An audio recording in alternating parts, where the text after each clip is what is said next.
Right, I guess we're back here again. Some things never seem to change, but Skull Merchant definitely does, as we're seeing in the brand new second design preview that Behaviour has just put out. And it's kind of weird. It addressed some of the problems of the first iteration of the design preview, which is encouraging. Okay, it addressed some of the worst of the problems.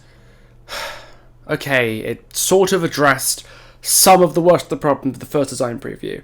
I won't mince my words here, this preview is still pretty rough. And I'll be going through the preview with a nit code just like I did before to show you why I'm so worried about it. But you'll notice I'm not crashing out anywhere near as badly as I was in the first iteration of the design preview. Because this version actually does have some pretty cool stuff that I'd like to see come to the killer, and I don't want to be all doom and gloom this time. Oh, before we go on, sorry this video took a little bit longer than the one I did on the first design preview.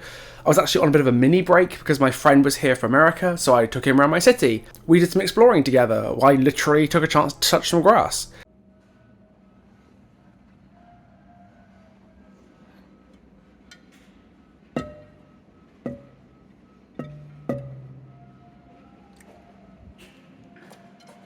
But we are back in the trenches now, and far from the unmitigated disaster zone that was the first design preview, the battlefield has changed quite significantly.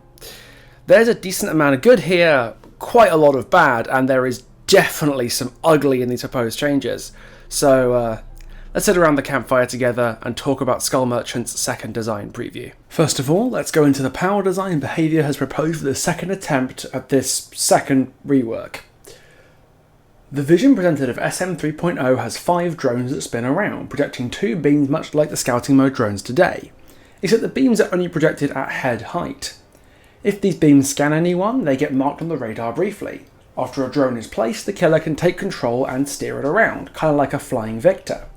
From here, drone propulsion can be used, a kind of drone dash that lets you crash into the survivors at high speed and injure them if they're healthy. This will apply a claw trap which the survivor can remove through a mending style interaction, and that breaks the survivor and pings their location on the radar for as long as it's attached. Coming back from the original design preview is also the global tracking system, which is an ability with a significant cooldown that pings the location of all running or walking survivors on the radar when it's used. Skull Merchant also has a little drone buddy that effectively has a personal weapon, the EMP dart, that can be fired at any survivor and downs anybody with a claw trap attached to them. Right away, before we go any further, the drone buddy with the EMP dart system is hands down the best part of these changes. The original design preview created a huge issue by allowing drones to down remotely.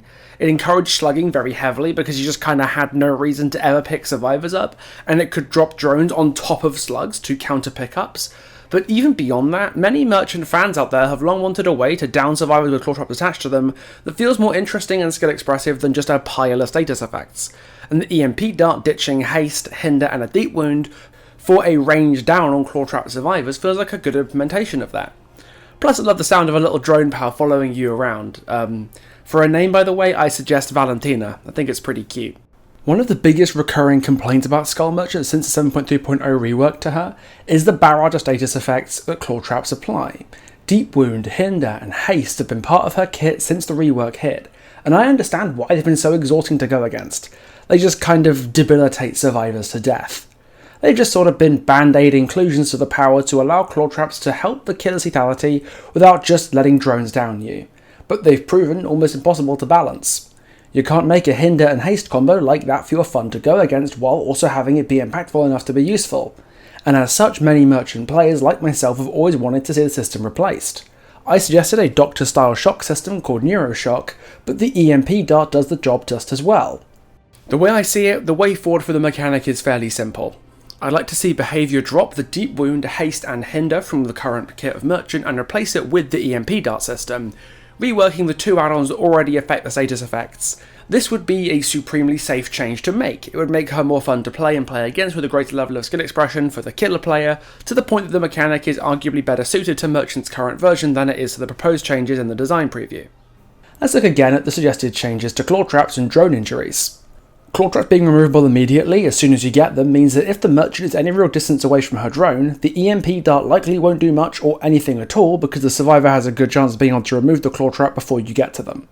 But if the killer is right next to you when the claw trap is applied and just chases you while it's attached, you'll never have time to get it off. This to me spells trouble for both sides, because it means a claw trap outside of chase is completely meaningless waste of time for the killer that cost them a drone to apply, but for the survivor, a claw trap applied in the middle of a chase means that she spams EMP darts forever at you until she eventually downs you. There seems to be no ammo system or anything, so there's nothing stopping her from trying this over and over again until she gets the down. But on the current claw trap system, claw traps have a fixed battery life before they fall off on their own, and this works way better with the EMP dart mechanic, because if you get claw trapped outside of a chase, then Merchant can capitalise on it by hauling ass over across the map to get to you, and there'll still be plenty of juice in the tank to her to take that chase and get some darts in.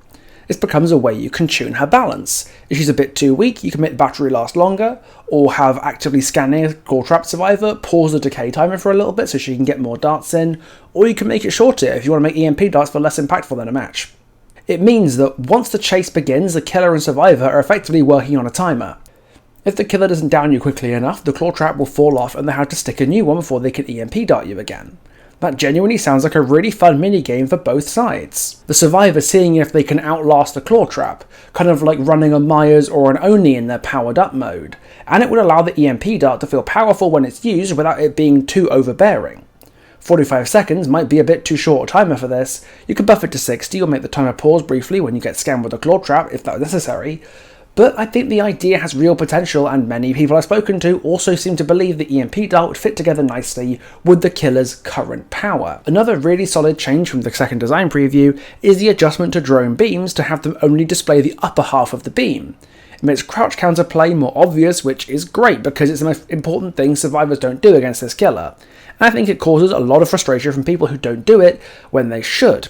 Is another feature they should just add to the base kit of current Merchant, because it's the kind of gameplay clarity she's always struggled with. Same with the eye symbol from the PTB that showed you when you were being scanned. That's the kind of information that survivors should have to help them understand the killer. Why did behaviour ditch that over time? But unfortunately, when we look at the rest of the changes, most of the problems that I noticed from the first iteration of the design preview are kind of still here, and some of them are even worse. Yet we are well and truly into the bad now, and I think the best way to showcase the bad is to look at what Ryan wrote about the character's game flow, to see how he and the designers envision a Merchant match going, and follow that through to its logical conclusion, based on what this preview told us. You begin by deploying a stealth drone to a high traffic loop, just like it says here, where you leave it passively scanning. You find your first survivor, you take control of the drone and start chasing them. In the designer's minds, you'll zoom up towards them and injure them with the propulsion dash. Oh wow, how exciting, very, very daring, but plot twist boys, because lockers exist and they're fucking everywhere. Let's do a quick experiment together, shall we? Get into a custom game for me, pick on a random map, pick Dredge, hold right click and just look around. You can see every locker on the entire map in white, and anywhere even slightly close to any of these locations, these are all the spots on the map that survivors are completely safe from a drone. Even on the second preview, the drone dash still just gets shit on by lockers. It's kind of wild how they didn't address this obvious problem, and it's not like drones have got arms or anything to just open the locker doors to check inside it, like Victor can. That's a pretty hard problem to fix if I'm honest with you. It's also worth noting we still don't have any more details on the drone dash itself, and that worries me a lot, because much like the locker thing, I don't think the reality of the situation is anywhere near as clean or fun or skill expressive as the designers seem to think it is. The designers say here that to counter the drone propulsion dash you should try to juke it, but it also says the drone has increased speed, and since it's a drone it can presumably fly over stuff like pallets and windows. So how are you supposed to juke it when it's not firing from here, but instead firing from here? There's nothing anywhere in the preview to indicate that survivors can prevent it from just zooming up directly next to them and giving them a love tap from an inch away with its increased speed, exactly like Victor, except if Victor could fly over tile resources. The other counter, as the preview says, is to find tiles with tight corners to stop it winding the dash up. But forget tight loops, it would probably have to be a pretty tight corner like a tree or a rock or something, where the survivors can effectively infinite the drone around the obstacle until it runs out of batteries. So the survivors' entire interaction with these flying, dashing drones is A, they hop in lockers and completely become immune to the power, B, they find a tight corner and are completely immune to the power, or C, they just fucking die, because the drone flies up next to them and gives them a love tap from 1 inch away. There's no capacity for skill expression here on either side. The map RNG is good, so the killer gets a health state for free, or the map RNG sucks and they don't. If the goal is to make the killer more fun to play, I don't see having your power completely not work or just give you free damage for fun based entirely on map RNG is a good way of doing that. That's a problem that the first preview had and the second one still has. Admittedly, this is a bit less able to completely ruin the game, now that it only does the first health state and can't down you, so it ends up being a bit more like Legion or Kaneki, where you just get the first hit for free, but let's not forget, 1, people fucking hate Legion and Kaneki, so making another one after one of them just caused a mass survivor exodus for a month that's still happening seems like an odd choice. And 2, that creates a whole new set of issues because now injured survivors are almost completely immune to the power unless they're at point blank range. Let's take an actual look again at the designer's little scenario, but assume this time the survivor is already injured. They get tracked by the power and run right away from the drone as fast as their legs can carry them. You either commit to that chase as an M1 killer with no power because, you don't have your EMP dart at the moment, or you take control of the drone and the survivor just keeps running. The drone chases them, you're standing still, and the survivor just holds W. They don't care about lockers or looping or anything, they just hold W in a straight fucking line away from the killer. The drone chases them and they just keep going until the drone catches up and hits them with a claw trap dash. The Skull Merchant's obviously been standing still this entire time controlling the drone, sees them on radar, heads over so she can use her EMP dart to down them and the survivor just sits there, manually removing the claw trap. Unless you make the claw trap removal time take ages, they'll get rid of it by the time your 115 ass makes it across the map. Meaning you're now an M1 killer with no power who walked across the entire map twice and destroyed one of their own drones for absolutely zero benefit to you as a killer, while the other 3 idiots are slamming gens. The survivor face-checked a drone and didn't even try to juke it, but still successfully wasted your time for free with nothing you could have done about it, other than let them disable the drone and then chase them with no power. If I was the killer in this situation, I'd pull open my PC and start eating the SATA cables. Obviously this scenario won't exactly be too common, but it does make my point that if a survivor is injured, drones just aren't a threat at all, meaning they can run around like a headless chicken and disable them with zero risk to themselves as long as the killer isn't breathing right down their necks. Unless you make the interaction to remove a claw trap take absolutely ages, in which case, awesome, infinite mending Legion's back. Removing a claw trap will be less of a time sink than it takes for the killer to head across the map and replace the drone that applied it, which is a horrible design that makes it not worth the time to set drones up ahead of time. You'll spend more time maintaining your drones than you'll save by applying claw traps and making servs remove them, and that's even if they're dumb enough to get claw trapped in the first place. That's the thing, they won't even need to disable them to make them useless, because unless they change the UI, you won't know who gets scanned by a drone when it happens, meaning that every time someone gets scanned, you'll have to check on that drone, in case the survivor in that drone happens to be healthy, meaning injured players will just be running back and forth across your drones with zero possibility for punishment because claw traps won't do anything, and they'll just waste your time by forcing you to take control or lose the drone completely. That is, assuming they'll get scanned at all. The proposed changes to stealth mode, where the beams are permanently visible, means that getting scanned should be practically impossible for survivors to do unless they're just stupid or doing it on purpose.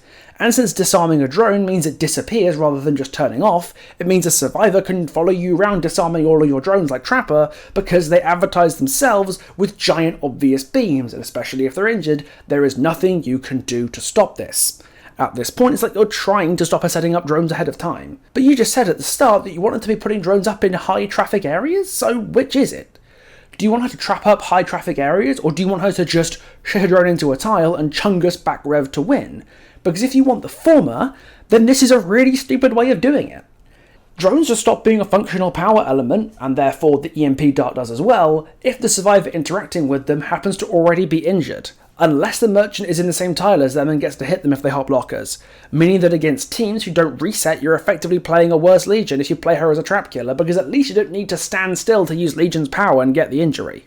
Between the highly visible stealth mode beams, the locker and rock problem, meaning players have tons of safe zones against drones where they're immune to the power, and the extreme toothlessness of drones against injured survivors at any distance other than point blank range, it should be clear that setting up drones in high traffic areas, like it said here in this preview, will not work with the new power. It's just not built to play that way effectively. So if you can't trap up high traffic loops, how are you supposed to play with this power? The first answer is the most obvious. You play shitter drone merchant to the best of your ability. You put a drone down on a tile and just pilot it into them for a free hit. Back rev them down with your increased speed that flies over pallets and windows so you can't miss the dash. They can't use lockers because the killer is very close to them. They can't remove the claw trap because you're chasing them, and once you hit them with the claw trap you relentlessly spam the EMP darts at them until they eventually go down. The survivor doesn't really have many options here. The killer brute forces them to death, and that's the only playstyle the new power encourages because nothing else works properly. Well, I say nothing. There might still be one thing you can do, because one thing behaviour didn't touch at any point in the second design preview is 3-genning. Because yeah, just like the first preview, Chess Merchant is back. Much like the second iteration of Merchant, the scanning drone's beams can't detect survivors who are just sitting still on generators. But because your drones have cameras on board now, they don't have to. You can manually check yourself by controlling your drones and monitoring the situation remotely. The battery does deplete while you're controlling, but apparently at a slower rate than while the drone is moving.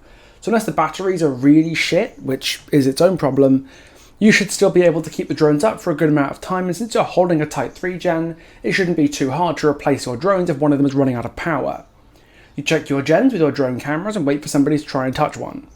Anytime someone hops on one of these gens, smash a drone into them and then head over. This will injure the player and force them off the generator, after which you replace the drone and go back to your patrol. They can't commit to it because you have a gun now, so if they don't pre-run you'll have a hook in the middle of your 3-gen.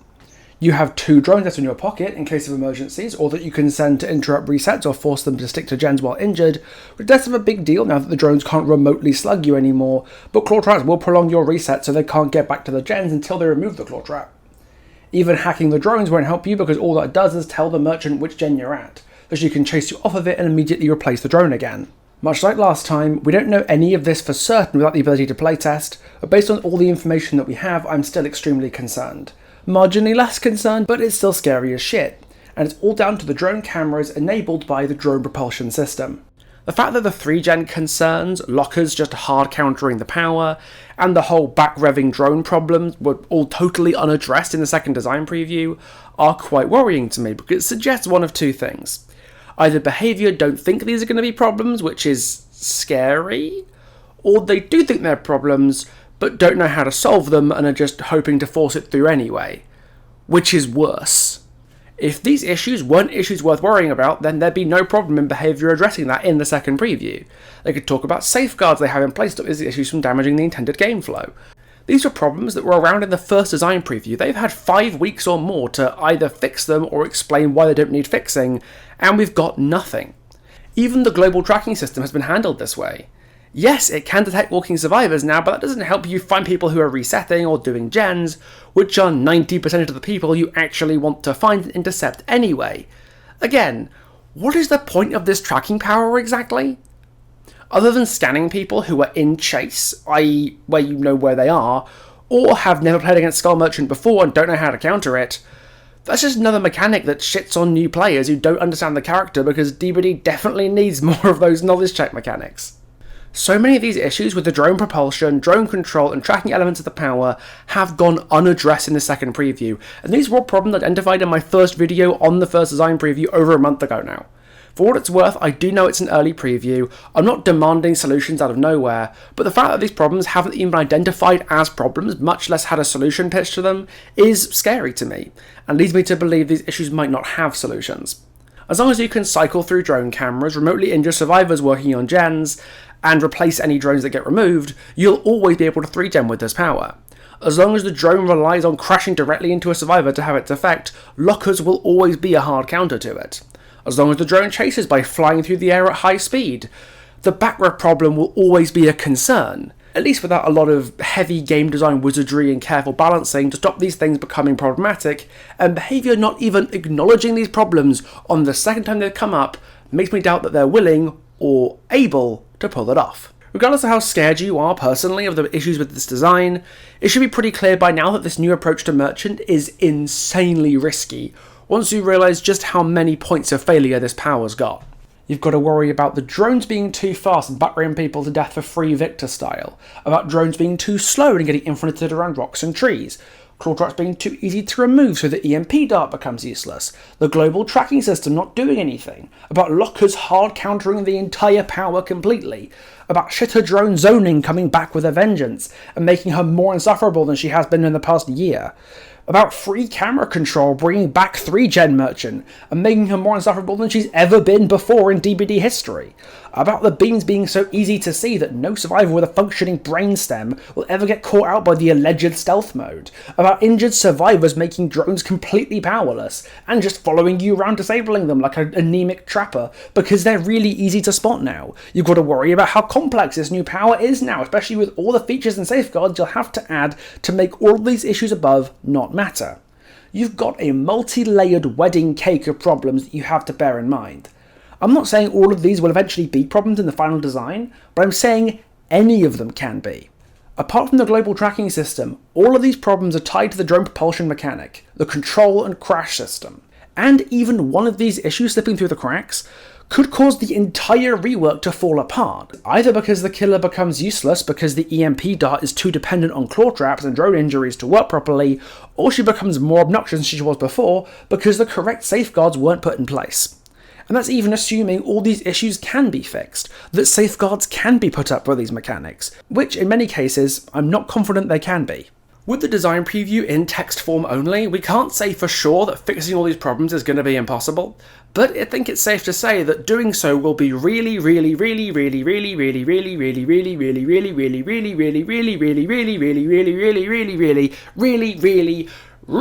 hard. So hard, it might just be impossible. So there's a lot worth worrying about, but before we wrap up talking about the design preview and the actually ugly part of these changes, I want to talk about the survey that got us there. After her first design preview was submitted a few weeks ago, Behaviour put up a short survey asking people what they thought about the design preview. The results are in. Apparently there was a 51% satisfaction rate among respondents, compared to 24% neutral and 25% negative, which on the surface seems okay, it's just about a majority in favour. Ryan and the designers certainly seem to consider it a success. But considering a 51% approval rate as a mark of a successful change list, seems a bit odd. Behaviour is not the only company in the world to present design previews to players and conduct surveys to assess approval before a full design is shipped. Wizards of the Coast, the makers of Dungeons & Dragons, have been doing these for years, presenting proposed changes to classes and feats to players and gauging how well they're received in surveys submitted a month later. And they've always been transparent about their success criteria, and the benchmark approval ratings they would set to consider a change successful. Jeremy Crawford, a designer for the Unearthed Arcana updates in 2022, spoke on the 1D&D YouTube channel about what percentage approval ratings would be considered a success in a WotC survey, and it paints a pretty grim picture for this design preview. I think it's important to talk about what do the numbers themselves mean. Yeah, you and I have talked about this at length. So usually 70% or higher, right? Yeah, 70% or higher is what we're looking for. When something scores in the 70s, we see that as the community giving a thumbs up, but that also means there's still some tinkering for us to do. Sometimes very minor tinkering or moderate tinkering. But the core message is the community is saying, yes, more of this. When we go below 70, when we're in the 60s, something in the 60s we consider to be salvageable, that there are enough people interested in the thing that maybe there's something there for us to save, but we need to really reconsider many aspects of the design. Anything that scores below 60%, like when we're in the 50s, good chance we're not going to do anything with it. And if it's in the 40s and below, it's pretty much gone. It got dusted by the community cast disintegrate on it, and the dust is there. Now, never to be spoken of again. Yeah. Now, I have to say, it is extremely rare for anything to be in that category. Most things that we send out in Unearthed Arcana, end up in the sort of 60, 70, and 80 range. It's really rare for something to hit into the 50s, and even rarer for something to be lower than that. So for D&D updates, WotC considers 70% to be the bare minimum approval rating for good feedback on a design, and anything lower than that needs at least some reworking, and if it gets into the 50s, the design is probably too divisive and will likely be thrown away altogether. So with that in mind, 51% approval is, it's not great. Yes, admittedly, WotC and Behaviour are very different companies, except when they're not. But this is Behaviour's first design preview survey, while Wizards have been doing this for decades. And if this feedback across the desks of a WotC design team rather than a Behaviour one, it wouldn't be being run back with a few tweaks in a few weeks. It would be blasted into space. It doesn't help that we don't actually know what constitutes satisfaction anyway. Ryan never said anywhere in his post what it takes for a player to be considered satisfied with the changes, which is something that we should probably know if you're going to use that stat as your only explicit confirmation that the direction you're choosing is the right one. But even assuming 51% approval is enough for it to be considered acceptable, which is a very dubious claim that I very much dispute, there's still a question of whether the survey itself is unbiased, and here's where everything only gets worse. In my opinion at least, that survey was full of unconscious bias in favour of the developers and the changes they suggest, in effect inflating that 51% number. The more you think about the survey itself and the context behind it, the more you realise that 51% approval may well be an exaggerated figure that doesn't tell the whole story here. First of all, let's look at the context. This survey was effectively designed to see how much of an improvement the design preview is over current Merchant, but there's a problem with that framing. I don't know if you guys at Behaviour remember, but you nuked the current Merchant into Ash about 6 or 7 months ago. No wonder people responded positively to a proposed update to the killer when the alternative you're presenting is a version that's embarrassingly terrible, worse than add-on-less Trapper. It doesn't matter how good the rework is at that point. People want a functional killer, and to that end, they'll vote for your new version just because it's stronger. And let's not forget here, the player base is split 80-20 between Survivor and Killer players, but Survivor players are barely affected by this change. They never played much against Merchant's old version, statistically speaking, and are unlikely to play much against her new version either, so their experience isn't significantly affected by changes to her. Killer players, on the other hand, are massively affected by any changes to Skull Merchant because they're the ones who'll have to play with this new version. In the case of existing Merchant players, it's a complete demolition to the entire way they engage with the game. Killer players, and especially Merchant fans, are massively more affected by these changes than Survivors and Merchant haters, while also having the quietest voice because of the game's asymmetrical nature. So, right off the bat, this survey is intentionally or unintentionally set up via the balance state of the killer and the balance of killer versus survivor players in favour of the designer's new vision for the killer against our current version. But, you know, the questions were alright at least, weren't they? It doesn't matter too much if the survey's context sets up the designers for success, because the questions will let people talk about their experience with the rework properly and in an unbiased way, right? Right? Right! The survey's questions were massively biased in favour of the designer's outcome for the killer, in such a way that giving a proper negative response became almost impossible.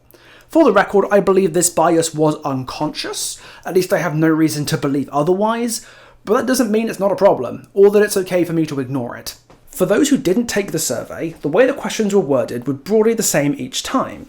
They'd give us a trait about the rework, like the drone propulsion or red light green light mechanics, and ask us how much we liked them, ranging from a lot to not at all. There were distinct kit elements, like specific mechanics, as well as more general stuff they thought they had accomplished with the rework, like increased counterplay or a more active playstyle. First of all, I want to affirm that this survey took a lot of stuff for granted. It assumed the rework fulfilled its design criteria of a more active playstyle or increased counterplay, when in many cases, that just wasn't true. I believe current Merchant has more, and more interesting counterplay than the reworked version, but that question gave me no room to express that opinion. It asked, does the increased counterplay increase your fun factor as Survivor?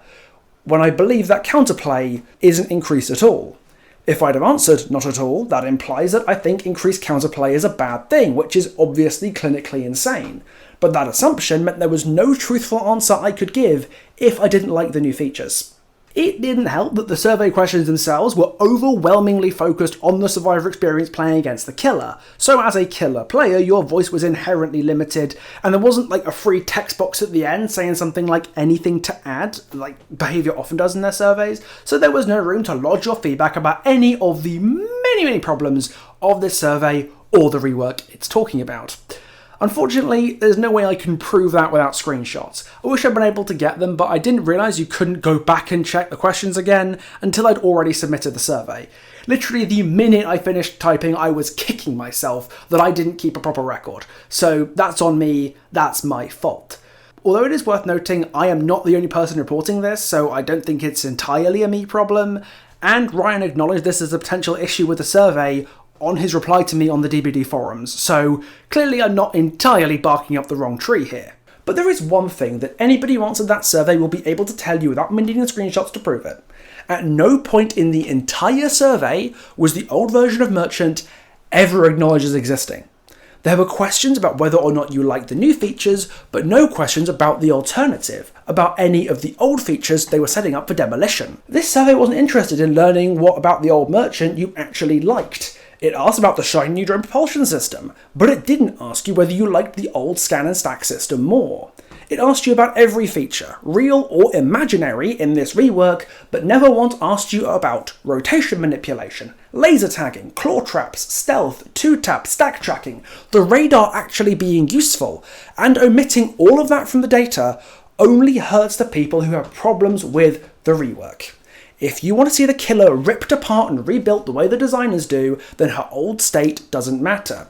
You can just answer the questions they give you and be on your way. But if you have problems with a new design or things about the old design that you want to keep, there is no way in the survey to express that.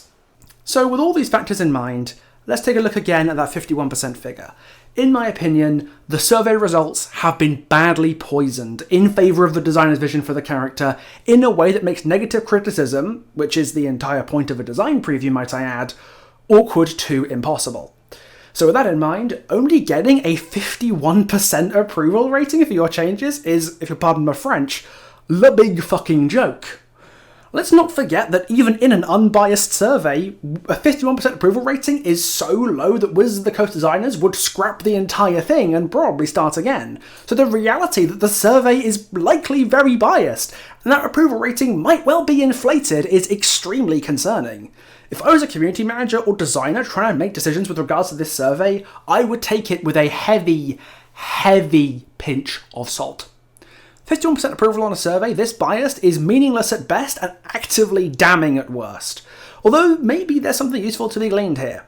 Behaviour did actually ask whether the respondents played more killer or survivor, and how many of those respondents' last few killer matches were played as Skull Merchant. So it would be really interesting to see how many killer players versus survivor players approve of the changes, or how much veteran merchant players approve of the changes compared to people who mostly play other killers.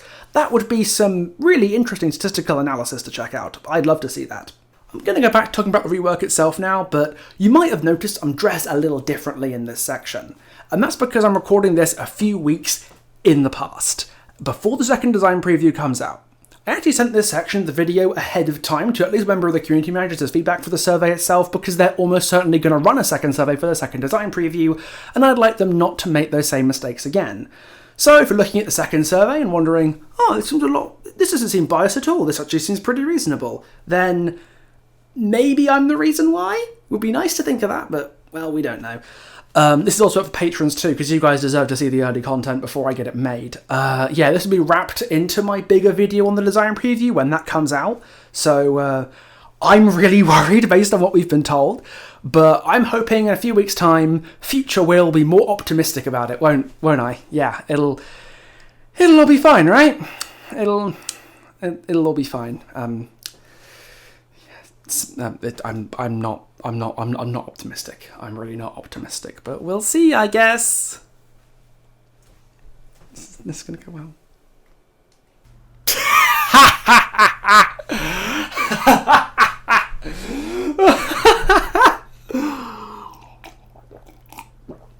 So you know when I said there was gonna be a second survey? Yeah, Sent that part of the video to some community managers a week or two ago, and I think that might have capsized their survey altogether.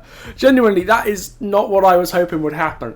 I just thought maybe they'd reconsider how they did surveys in the future and handled approval ratings. I didn't expect them to just say, fuck it, no more surveys now.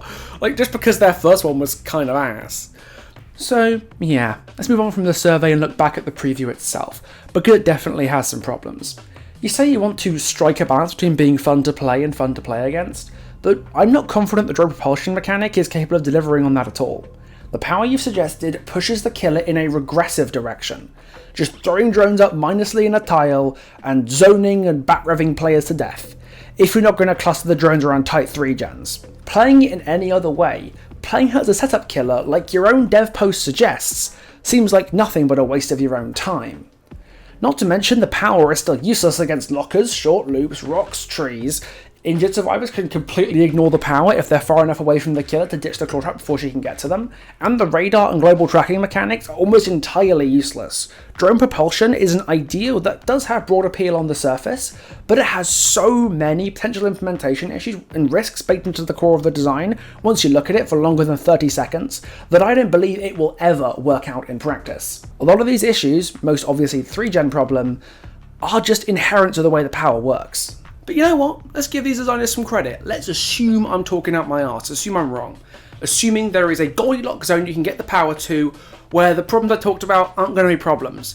With new features or the right numbers, but finding these solutions and getting these numbers right will be an insanely complex and exhaustive process of tinkering with design features and tuning speeds, cooldowns, drone charge capacities, whatever else you might have to worry about, on top of changing her animations and sounds and every single add-on she has to work with the new power, and on top of the other features you want to add like the EMP darts and the beam changes and the claw trap changes and the global tracking system, all of which will likely need further iteration and redesigning before a playable version is even close to ready.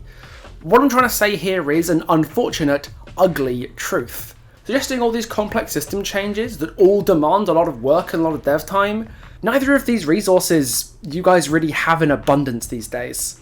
Regardless of whether these changes are good or bad, fixable or not, I don't think these changes are even feasible given the time frame you're working with here.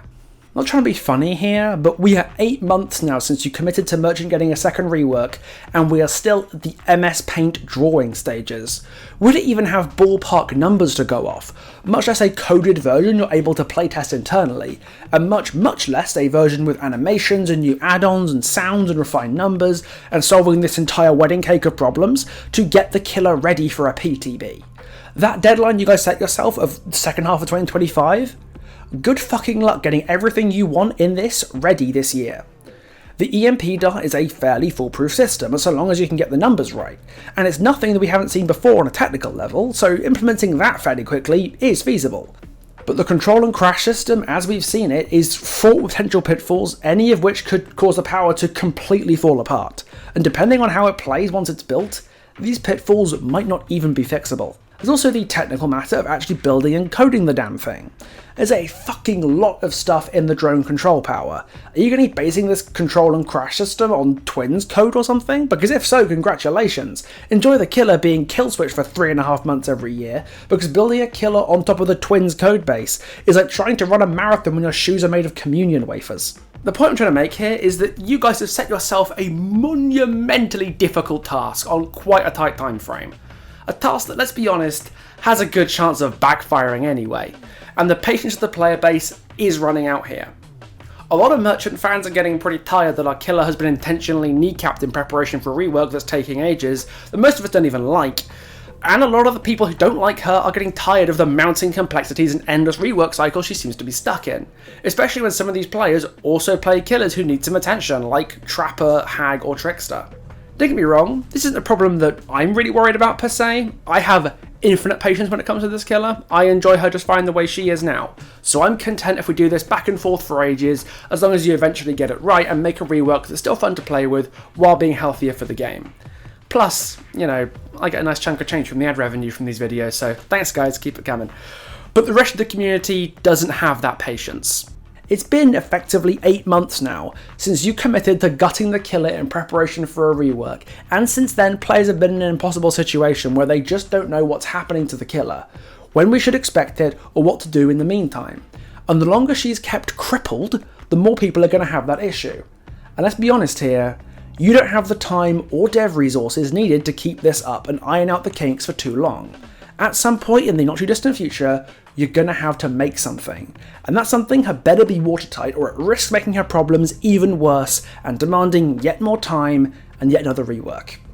I'm going to be honest with you, this first design preview coming in March, 6 months after you committed to the rework in the first place, was far too late. The first preview should have dropped within a month of the great nerfing, and the confirmation that a rework was going to follow. Then we could have had time to properly iterate on these massive sweeping changes. But we're almost halfway through the year, and you're still at the very early spitballing stages, trying to weld together a massive transformative concept with scraps and MS Paint doodles. We are way behind schedule here. So with all this in mind, where do we go from here? Above anything else, we need to keep the scope of this rework manageable, if we're going to get it done before the heat death of the universe, and with the number of risks, issues, and level of complexity associated with the drone propulsion mechanic, I do not think dev time should be wasted on it. I think there is a way to rework the killer while changing her less radically, improving her pain points and making her more fun to play and play against within the broad confines of her current kit, especially with the EMP dart added to the power. The way I see it, everybody gets what they want from this arrangement. The developers aren't burning massive amounts of dead time and resources on this tar pit of a mechanic, can get the situation resolved and move on to new things. People who don't like Skull Merchant's current state can see improvements made to it in good time, and people who do like her get a version of the character they still like that's allowed to exist in the game with some modifications to smoothen her out. It's a win-win-win. That's 3 wins. That's a lot of wins. Now, if you're John Behaviour listening to this, you might believe that won't work, that a total reconstruction is necessary to please the players who hate her current version too much. But I don't just disagree, I know that is not true, because I've actually done it. I spent the past 18 months pitching changes and rework concepts to Skull Merchant's biggest haters, and generally it's turned out pretty well. I am sure Skull Merchant 2.0 can be adjusted in a way that on some level wins over her most dedicated haters. And I know because I've been doing it. Scott Jund is a prominent Dead by Daylight YouTuber who is, by his own assessment, one of the biggest Merchant haters out there. But over the past few years, Scott and I have developed a bit of a rapport. We've had discussion and debate about Merchant and other issues, and even though we usually wind up disagreeing, we understand where each other are coming from most of the time. So in December last year, I made a bunch of suggested changes to Skull Merchant and contacted Scott. I wanted to run them by him and see what he thought, whether he could pick holes in the ideas, and basically to see if some version of Merchant 2.0 could get the stamp of approval from one of her biggest haters. And broadly, I think I kind of succeeded. If you guys want, I'll post a full video I tagged with Scott on the channel because it was a lot of fun, but in short, I pitched 3 core ideas to reinvent Skull Merchant to iron out problem points with the killer while making her better to play and play against. My own design preview, if you like. One change I've been advocating for a little while is changing how she gets undetectable, where instead of getting it on drone deployment, she gets it on recalling an active drone. So that now survivors are encouraged to go and disable them and look for them to take them out so she doesn't get her stealth. And it means you can get stealth when you want it, rather than just, like, sometimes you pop a drone down, you don't need the stealth. Because, like... Well, you can still get it when you want it. Yeah, but I mean, like, a lot of the undetectable duration that you'll have is, like, it'll be tied to your power cooldown. So you'll put a drone down, and you'll be like, I got undetectable, but now it means my power's on cooldown for the start of this chase, because I'm undetectable. Right, okay. Or, like, if you want to chain it together to have longer undetectable, but you can't because the power cooldown is longer than the undetectable duration. Like, if say you had 2 in the environment at once, like, that are active, you recall one, you get 8 seconds of stealth, you can go, right, I don't need this drone either, I'll have 16 seconds of stealth, but recall 2 drones to get it. You lose a lot of pressure on the map, but you get longer stealth. And if survivors are actively disabling the drones, that means they're denying you your stealth. So it encourages survivors to go and interact with the drones directly. Yeah, I like that. That's better than the current stuff we have right now. Yeah. Scott and I had some really interesting discussions about all 3 of my ideas. Scott picked holes in them, and we brainstormed adjustments to make them fairer, or I would help him see things my way. Now, instead of being 6 seconds of hinder, you get, say, a 4-second window, in which you can pull the radar out and give him a doctor shock at the cost of 1 pip of the Claw Trap's batteries. So it's like, it becomes timing reliant, because now you have to scan them at a moment where the shock will matter, and then give them the shock, and that will disable their ability to vault stuff. Keep it, no madness system required. Just a hey, bzzzt, no vaulting for you. Okay, that It's a cool idea, but we need to have like specifics of Absolutely. is there a charge time for it? Is there a slowdown when she's starting? Is there a cost of her doing it other than the battery pip kind of thing? Yeah. And we came out the other end broadly agreeing. My ideas worked. They'd at least help. They passed the sniff test. My dream change list, which is back to stealth mode. Stealth mode drones don't rotate. I think that would be a side grade for like playing her in chase, but an upgrade for her traps. Like it would make her definitely more aim reliant and more like knowledge reliant, making it that one beam that doesn't rotate as opposed to having one beam rotating constantly. Rework the hinder changes because hinder needs to be thrown into the sea, and it is it's a band-aid. Untectable moved to recalling active drone, but that's kind of a relatively minor thing. And did we go over haste? Haste, I think if the best version of Merchant is one that exists without haste, in my opinion. If they can get her to a position where she's a decent killer without it, that's where we should be able without needing it. Yes, I agree with that completely. I don't like that they just slap it on as a band-aid. It's basically admitting failure at that point. Yeah. Like, that's straight up what it was between PTB and Live, especially. You really can notice, like, oh, we need to make her not worse than Padded Jaws Trapper. Let's do something. Yeah. And then I would say honestly, most of the things you suggested would make her more engaging to go against. Yeah. It's not a very high bar to beat, so you could have said most anything there, and it would be better, but... I took my ideas to fix this killer, my own design preview, to one of her biggest haters in the community. The kind of person you would expect to hate these changes. And he gave them, effectively, a stamp of approval. If you're looking to bridge the gap between Merchant players and the people who hate her, this is definitely a viable path to doing that. Even in Scott's recent video where he said your changes might be for the better if the implementation works, he still said the outcome was lazy, and included the stipulation that this could all go to hell if the numbers suck. And for what it's worth, I think I agree with that. We can do better. We should do better. And in this case, maybe the way to go is just less change is more. It's not just Scott either. At about the same time, I was a guest on Otofu's stream, one of Behavior's own consultants who they use as a voice for players on matters of balance and design. For an hour, we shot the shit about Skull Merchant. I pitched to him the same ideas I pitched to Scott in our little chat, and broadly, he liked them too. The static first beam acting as a tripwire, the undetectable change, the shift away from haste and hinder towards an active shock that requires timing to use it correctly. Tofu liked what he was seeing. We disagreed a bit on details, the kinds of things he wouldn't be able to see with the proper numbers and stuff, and the ability to test it, but the general vibes were really good, just like they were with Scott. The idea was well liked. I proposed the same ideas to Spooky Loops as part of his video on Skull Merchant a bit later, and he was in favour of them too. Link to that video is in the description, by the way. This restorative approach to this killer and my ideas to make it happen have been rubber stamped by some of this game's biggest community figures, whose prior relationship with the killer has ranged from apathy to confusion to outright hatred. That's the closest thing you're going to get in this community to a cross-party mandate. I'm not demanding that you use my ideas to the letter or anything. I might be a YouTuber, but not even I'm that egotistical. But I am suggesting that you try out my approach, and consider looking at the killer the way that I do, because as far as I can see, it is the best way to get this killer shipshape again safely and quickly. And getting her sorted out quickly really does matter now, because you guys don't have infinite time and resources to spend on this killer, especially because your priority this year, as has been stated before, is quality of life stuff. Merchant is a secondary priority right now. The original communication when the Great Nerfening happened indicated that the rework would be coming in the later half of 2025, which was a rough thing to hear at the time, but at least we had a rough date for it. A date that I very much doubt we're reaching anymore. So, with all that in mind, what do I suggest? First things first, get the EMP Dart and Drone Buddy system onto a PTB ASAP and ready for live as soon as you can. The EMP Dart rocks as a concept. It fits really well into Merchant's kit as a way to justify lethally damaging survivors who've been claw trapped in a way that's less problematic than just letting the drones do it themselves, and way more fun for both sides than just piling status effects on and letting the M1 do the rest. It's a system that would easily be integrated into the current kit, and would only require changes to the 2 add-ons that affect the hinder. Here are my suggestions for changing them, by the way. It's fairly risk-free, it's a healthy change, and hopefully wouldn't be a huge technical challenge. I'd love to see it hit a PTB by the end of the year. Second of all, the drone propulsion and drone control system should be shelved at least for a very long time, and possibly forever, if the underlying issues can't be solved.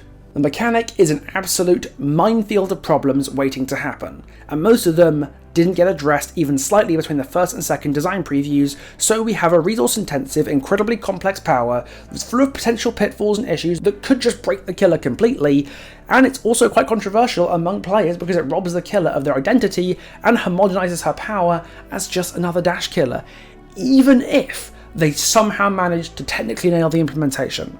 Getting too attached to this idea, in my opinion, is ironically a massive trap. It will devour dev time and resources in an attempt to fix what isn't really broken, potentially by actually breaking it. It is just a tar pit of dev time and resources that will hold the rework up for ages if they insist on trying to force the mechanic, and has a good chance of still backfiring even after all that investment. This brings us along to the third point, because if we're not going to integrate drone propulsion, what else could we do to the killer to get her into a better spot? Well, let me show you what I've got cooking. Don't worry, it's not as complex as the Neapolitan I've presented in my first design preview, but it mixes elements from both the design previews and Merchant's current state to make what is, in my opinion, the best and cleanest rework concept I've ever put together, without all the complexity of the Neapolitan or your newest rework suggestion. Ladies and gentlemen, say hello to Valentina. Press M2 to deploy a drone. You've got 6 of them, and drones deploy in stealth mode. Stealth mode drones have one beam, do not rotate, and face exactly where you are facing when you press the deploy button. Visually, you and the survivors will see a stubby little beam from the first design preview, maybe a meter or less in front of the drone, pointing in the direction the drone is facing, but the actual beam detection will reach out to the full range of a drone's beam. This stubby little beam is just a directional indicator, making it easy to see at a glance where the beam is pointing, but short enough that if you're distracted, not looking where you're going, or the killer has hidden the drone in a clever location to conceal the beam, you can get scanned and receive a lock-on stack. Lock-on stacks work the same way they do on Live Merchant. 3 stacks to give you a claw trap that injures and breaks you, lasting for 45 seconds, after which the battery will die. The whole idea here is that stealth mode drones have 2 functions. They can be set up in the environment like tripwire traps to control an area from a distance and threaten survivors navigating the map at any range from the killer, but if you're facing a survivor directly and snipe them with a beam right off the bat, you can give them an instant stack on deployment if your aim is better than their ability to dodge or crouch it. This is called laser tagging. It's a trick that every merchant player worth their salt knows, and it's a key part of her skill expression, but that I think should be maintained with the rework. When a stealth drone scans a survivor for the first time, it enters scouting mode, and from here on in, the drones basically act the way they do now. They spin around baby right round with one full beam, can have the rotation switched, can't see the survivors crouching or standing still, and can be disarmed for 45 seconds by being hacked. But there's 2 big differences. Number 1, the beam displayed is the head height half beam from the second design preview, just to make it clear that you should be crouching to avoid that beam. And number 2, the function they used to do where they deep wound you or haste you or hinder you when you're claw trapped is gone. Just replace it with the EMP dart and we are good to go. There's some other changes you could make, like changing Untactable's trigger condition so that it applies when active drone is recalled instead of when you put it up, so that the survivors get rewarded for disarming drones and her stealth periods become less random. You could adjust some numbers, like having repeat scans on claw-trapped survivors add life to the battery to increase the vulnerability to the EMP dart long term, but that's the kind of thing I think we need a PTB to test. The general idea here of partially restoring stealth drones from her original 2.0 rework, using the design preview stubby little beams to create a reasonably balanced tripwire system, using the half beams from the second preview for scouting mode to make crouching clearer, and replacing the status effect spam with the cool and intuitive EMP dart is fairly simple, but significantly changes the killer without just deleting and replacing her. It's the kind of thing that hopefully wouldn't require shit tons of coding work or new animations or even that many add-on changes. We just need to rework strobes in VTP and the power would still work fine. I can fit everything I would do to get this killer ship shape in a single screenshot. No need to hijack Twins code and make a million different messes to fix most of Merchant's current issues and replace them with something genuinely exciting that isn't going to break the killer or take 15,000 years to actually ship. Just make her more intuitive to play against, raise her potential for skill expression, trim the fat from status effects, and make her a proper trap killer again. It really shouldn't be that complicated. Again, I'm not trying to say that my ideas are the only right ones and that yours just suck, because with the stubby beam indicators and the drone buddy and everything, there is some cool stuff that's worth using in these design previews. But you're trying to reinvent the wheel here, giving yourself a massively ambitious task that in my opinion has not been properly thought through, both in terms of its impact on gameplay and in terms of feasibility and deliverability of an end product, before Judgment Day comes and Henry Kissinger crawls out of hell to walk the Earth once more. But, you know, your survey seemed to say the drone propulsion system was good, so what do I know anyway?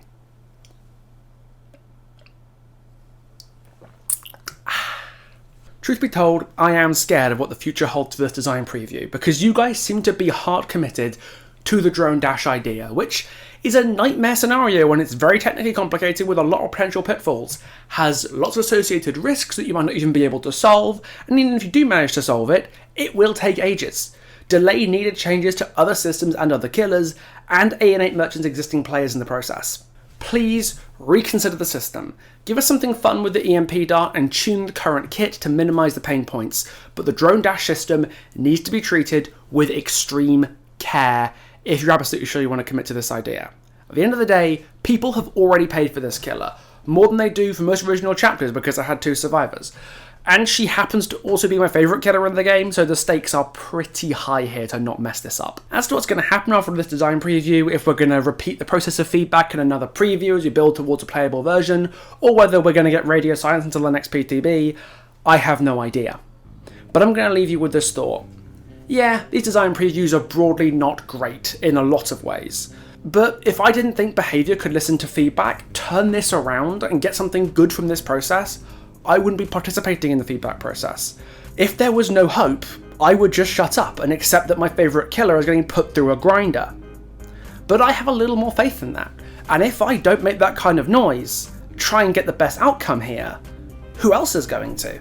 But before we go, I want to say a quick thank you to everyone who's been atting me and trying to speak to me, waiting for me to weigh in on these changes because they trust me to have their best interests and that of this killer at heart. It means a lot. And I will keep making these videos with exhaustive feedback for as long as I have to. I may have broken their survey, but let's go one step further together. Get on the forums, on social media, and break this rework. Good luck everyone, we got this.